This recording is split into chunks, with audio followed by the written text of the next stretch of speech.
नमस्कार, मी मंजिरी निवास चौगले. संचार टाइम्स न्यूजमध्ये आपले स्वागत आहे. राज्याचे साखर आयुक्त डॉक्टर संजय कोलते यांची जवाहर साखर कारखान्यास सदिच्छा भेट. सविस्तर वृत्त पुढीलप्रमाणे.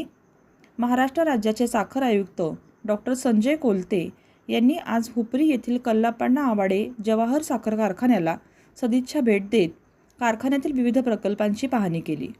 यावेळी AI तंत्रज्ञानाच्या माध्यमातून विकसित करण्यात आलेल्या ऊस विकास उपक्रमांची तसेच 100% क्षेत्रावर राबवण्यात आलेल्या स्वयंचलित ठिबक सिंचन योजनेची सविस्तर माहिती घेतली आणि या उपक्रमांचे कौतुक केले. कारखान्याचे ज्येष्ठ संचालक प्रकाश अण्णा आवाडे यांनी कारखान्याच्या स्थापनेपासून आजपर्यंतच्या प्रवासाची माहिती देत सभासद शेतकऱ्यांसाठी राबवण्यात येणाऱ्या विविध कल्याणकारी योजनांची माहिती साखर आयुक्तांना दिली.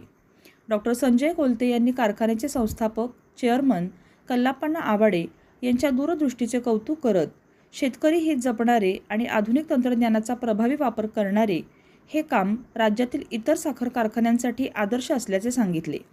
यावेळी कारखान्याचे चेअरमन, सर्व संचालक, कार्यकारी संचालक मनोहर जोशी तसेच संबंधित अधिकारी उपस्थित होते. संचार टाइम्ससाठी प्रतिनिधी अल्लाउद्दीन मुल्ला.